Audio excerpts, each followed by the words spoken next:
Memang singkat sekali ya. Oke, baiklah. Kalau gitu kita lanjutkan diskusi kita saat ini mengenai milenial dan juga Gen Z, Mas Adi. Jadi cocoknya untuk kemudian mengolah suara milenial dan juga Gen Z ini harusnya diskusinya dibuka di darat kalau tadi ya, begitu ya, kopdar begitu, atau memang di ruang media sosial?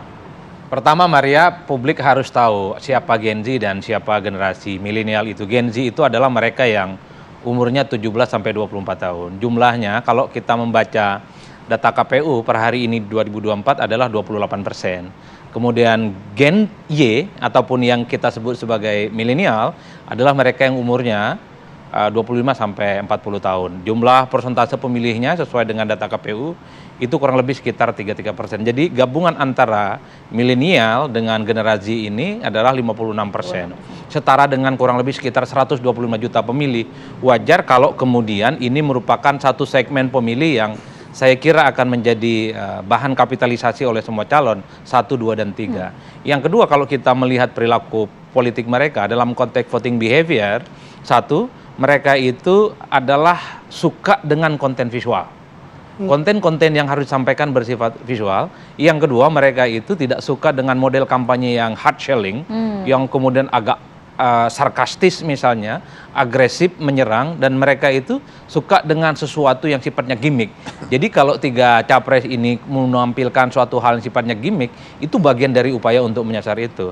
Tapi di antara sekian banyak dari keinginan dari voting behavior generasi milenial yang Gen Z ini, satu yang menurut saya menjadi penting, mereka itu betul tidak mau dijadikan hanya sebatas objek, tapi mereka itu harus diajak engage untuk persoalan-persoalan politik elektoral. Apa kuncinya? Masuk dalam komunitas-komunitas mereka. Itu yang kemudian menjadi variabel kunci, variabel penting. Apakah iman politik pemilih muda yang kita sebut gabungan Gen Z dan milenial ini menjadi preferensi penting. Anak muda kalau cuma ngelihat konten YouTube, oke, dia suka, tapi belum tentu dia akan datang ke TPS memilih. Tapi yang paling penting, daya jangkau semua paslon dan tim sukses, relawan politiknya, menjangkau komunitas-komunitas mereka, itu yang saya kira menjadi instrumen penting untuk meyakinkan apakah seorang pemilih muda, milenial dan Gen Y ini akan menjadikan preferensi politik itu. Oleh karena itu, ketika ada yang bicara narasi-narasi politik yang agak sedikit ideologis, itu nggak masuk ke generasi ini. Narasi-narasi yang sifatnya agak sedikit berat gitu ya, itu nggak masuk ke generasi ini.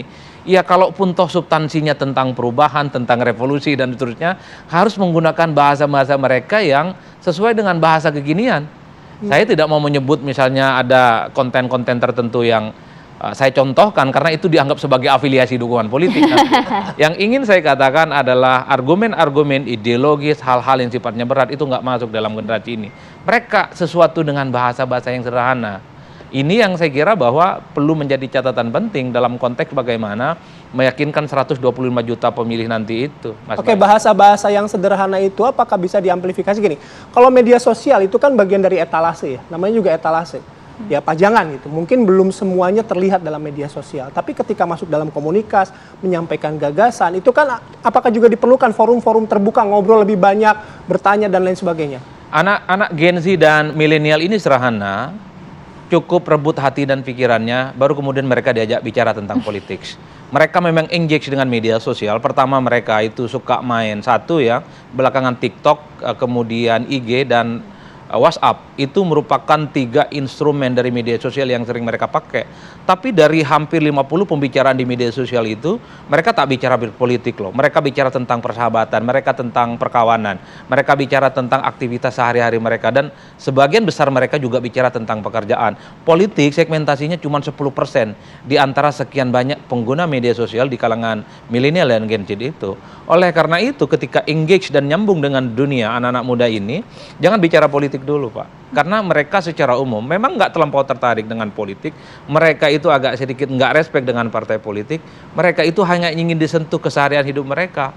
Kalau sudah kena hati dan pikirannya, kalau kena dengan komunitasnya, mau disuruh apapun mereka akan tegak lurus. Mas Adi, oke, kalau begitu kalau Anda melihat di media sosial begitu, sudah belum sih kemudian ketiga pasangan calon ini memanfaatkan, merebut hati dan juga pikiran melalui media sosial dan juga sudah. menyerap karakter dari milenial? Saya kira sudah mereka melakukan semua. Nah, oke lah kita contohkan satu-satu. Jadi model-model gemoy dan joget-joget itu bagian dari penetrasi.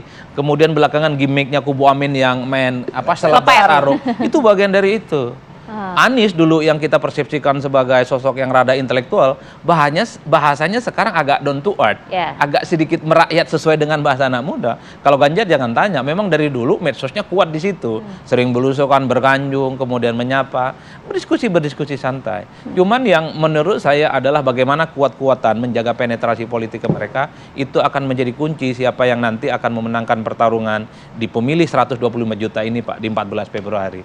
Tentu stamina politik 2,5 bulan ke depan akan menjadi pertaruhan. Dari segi generasi penting, dari segi diskursus politik memang penting, tapi ingat mereka juga senang kalau diajak bicara langsung melalui komunitas-komunitas mereka. Langsung, berarti dari nomor 3, soal diajak bicara langsung. Ya, tadi Mas Adi udah bilang ya, penetrasinya ada dari medsos buat engagement, tapi gimana? Tapi kan ada PR juga untuk menyampaikan gagasan dengan bahasa mereka gitu loh. Betul. Makanya hari ini kita bicara bahwa Mas Ganjar hadir di dalam setiap kunjungannya itu langsung ke tempat-tempat di mana anak muda ada. Di mana itu? Di kampus, di kafe, di tempat-tempat nongkrong untuk menjemput apa yang dinarasikan di media sosial sehingga didiskusikan secara langsung di darat. Hari ini Mas, saya melihat bahwa memang ada sebuah konstruksi narasi luar biasa tentang bahwa anak muda hari ini hanya suka dengan gimmick. Banyak anak muda yang suka dengan gimmick. Memang mungkin sebagai entry point iya.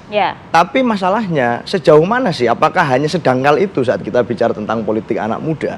Buktinya banyak kok teman-teman muda yang hari ini masih pengen tahu apa yang ditawarkan oleh masing-masing capres itu. Bagaimana cara menyentuh persoalan sehari-hari yang dihadapi oleh mereka. Ada ketidakpastian akan masa depan anak-anak muda Gen Z sebagai bagian dari sandwich generation misalnya. Ada multiple burden yang dihadapi.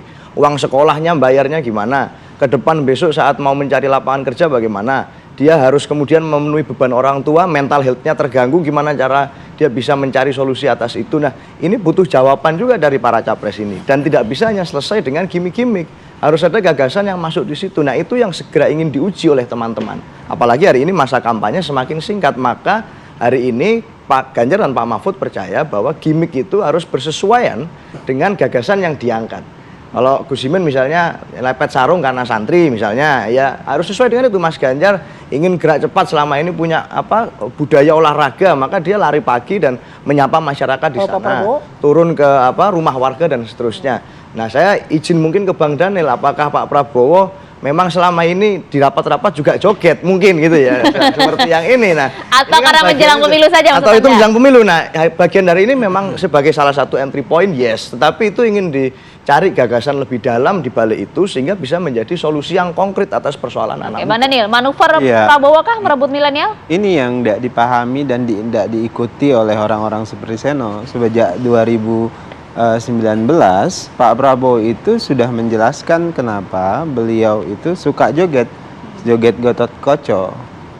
Video vlog saya dengan Pak Prabowo itu adalah video pertama 2018 ketika Pak Prabowo menjelaskan mengapa ketika beliau gembira beliau joget. Tapi tidak di depan publik saat ini, Mas. Selalu, Anda 2019 ketika mendaftar Pak Prabowo gembira, Pak Prabowo berjoget Gatot Koco. Karena itu memang ketika beliau gembira, beliau selalu mengekspresikannya dengan cara istilah beliau itu joget Gatot Koco. Jadi kan orang seperti Seno, mereka nggak cukup datang, nggak cukup baca, tapi kemudian menjudgment. Nah, itu yang paling berbahaya. Dan itu yang selalu saya sampaikan ke publik. Anak-anak muda sekarang tantangannya, terutama pengguna sosmed, mereka tidak cukup, ada beberapa yang tidak cukup data, tidak cukup baca, tapi kemudian rajin komentar. Nah, itu yang paling berbahaya.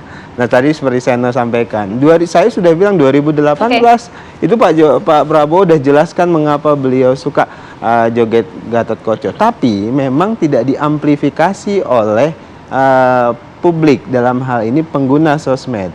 Berbedanya sekarang ketika Pak Prabowo menunjukkan dan mengekspresikan joget Gatot Koco itu, kemudian diamplifikasi oleh publik pengguna sosmed. Dalam hal ini ya Gen Z, milenial, mereka kemudian nyebut itu istilahnya gemoy, joget gemoy. Bahkan Pak Prabowo itu nggak tahu gemoy itu apa.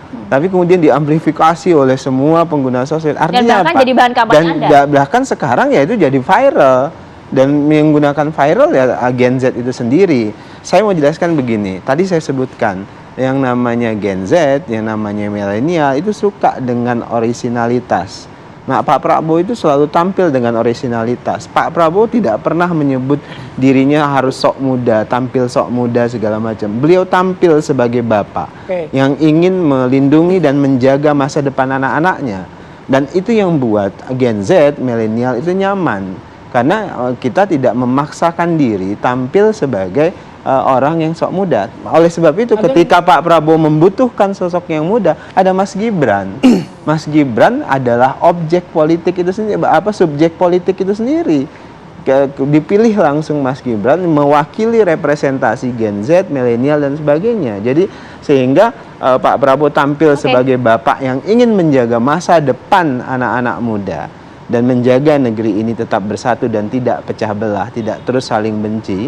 Nah, Mas Gibran adalah salah satu representasi subjek anak muda itu sendiri. Oke, pembagian seperti itu. Tapi Mas Ami, kalau di Amin sendiri seperti apa? Gimik ini menjadi salah satu kunci tidak untuk menarik hati dan juga pikiran milenial? Oke, ini tapi kalau Mas Eno mau jawab duluan, berarti ini seru juga ya. Saya lagi lihat seru juga nih. Tapi adu domba gitu. Oke. Amin lagi menikmati. Adu domba itu juga berbahaya. Itu karakter yang berbahaya. Hanya itu. Ayo Mas. Makanya tadi saya nggak adu domba, tapi saya memberikan kesempatan. Ini tuduhan yang bahaya. Justru ini mengadu domba, menuduh orang mengadu domba itu adalah suatu bentuk adu domba gitu. Padahal nggak ada domba, tapi barusan dilakukan kok langsung. Jadi gini, bilang enggak. Jadi gini, ini saya ingin tanggapi. Ini Bang Dahril tadi menarik ya. Pak Prabowo orisinalitas. Padahal kita lihat sendiri bahwa baliho-balihonya banyak sekali yang pakai AI. Dari mana orisinalnya? Jadi ini suatu bentuk perbuatan, pernyataan yang tidak sejalan dengan kenyataan. Baru ini aja anak muda udah dibohongi gitu kan. Tapi bagaimana dengan hal yang lain gitu loh. Nah, ini yang sangat menarik kalau menurut saya. Jadi memang kita harus tidak perlu banyak drama, tidak perlu banyak hal-hal yang membohongi, makanya kita pengen fokus untuk bisa mencerdaskan kehidupan politik berdemokrasi anak muda di Indonesia. Contohnya seperti apa? Tadi juga disampaikan bahwa dari lewat diskusi. Ya, kemarin sore di Bandung Mas Anies melakukan kegiatan hadir di acara Desak Anies. Itu memang forum anak muda yang khusus anak muda. Bahkan kita membuat forum itu tidak boleh usia di atas 35 tahun hadir di situ. Benar-benar anak-anak milenial dan Gen Z untuk mendesak Mas Anies dengan cara apapun, dengan pertanyaan apapun, sepedas apapun. Mau pertanyaan tentang substansi, mau pertanyaan tentang pribadi, mau pertanyaan apapun, itu diperbolehkan. Dan itu memang sangat digemari. Kami menyediakan kursi pada saat itu 350 orang. Tapi akhirnya mendaftar 1.400 orang dan tempatnya penuh sesak di Bandung kemarin sore. Nah, ini memang sebagai bentuk bahwa anak-anak muda memang menyambut baik. Jadi nggak semuanya itu pengen yang tadi disampaikan untuk yang senang-senang atau nggak semuanya seperti itu kok. Masih banyak anak-anak muda di Indonesia ini yang mengharapkan adanya substansi yang kuat. Jadi kalau hal-hal seperti itu memang sangat melukai hati anak muda. Saya juga pengen anak muda, kalau dibilang memang teman semenengnya pengen senang-senang gitu aja, joget-joget, dan itu ya itu sangat melukai lah. Sebagai entry point tadi disampaikan? Sebagai entry point ya mungkin bisa, tapi bukan menjadi substansi yang pokok gitu loh. Yang pokoknya memang presiden itu harus mempunyai substansi yang kuat, mempunyai visi misi yang kuat dan track record yang kuat. Makanya tadi gue dibilang bahwa memang suka mendatangi diskusi. Nah, betul, suka mendatangi diskusi. Bisa dilihat sendiri dari 3 capres ini, anak muda silahkan dilihat forum-forum bersama. Siapa yang paling sering datang ke forum diskusi? Contoh terakhir kemarin Walhi, hanya Mas Anies yang hadir. Dan masih banyak forum-forum yang lain juga. Apalagi tadi juga dibilang banyak pendukung-pendukung Amin gitu atau Ganjar yang memang bertandang ke komennya. Ya mungkin itu dari pribadi-pribadi orang, tapi dari kami sih enggak. Kenapa enggak? Karena dilihat sendiri justru ini sekali lagi nih enggak lurus antara pernyataan dengan kenyataan. Lihat sendiri di tweetnya Kiki Saputri Komika. Itu dia tweet kemarin mengangkat bukti adanya penggerakan buzzer. Berapa ada harganya, ada cara bermainnya, ada cara aktifnya gitu. Itu ada harganya juga. Itu Kiki Saputri bisa dicek sendiri. Dan itu fakta yang diungkapkan oleh Kiki Saputri. Dan itu ya memang nggak sejalan dengan apa yang selama ini selalu kalau disampaikan. itu di medsos, tapi sekaligus nanti Bang Dhani boleh menarik apa yang disampaikan Mas Ami tadi soal forum diskusi ya. Karena begini, capres-cawapres juga kan harus bertemu dengan calon konstituen mereka. Kan? Bagaimana mereka punya jembatan untuk ngobrol dengan mereka. Nanti kita bahas lebih lengkap sesaat lagi ya di Apa Kabar Indonesia Pagi.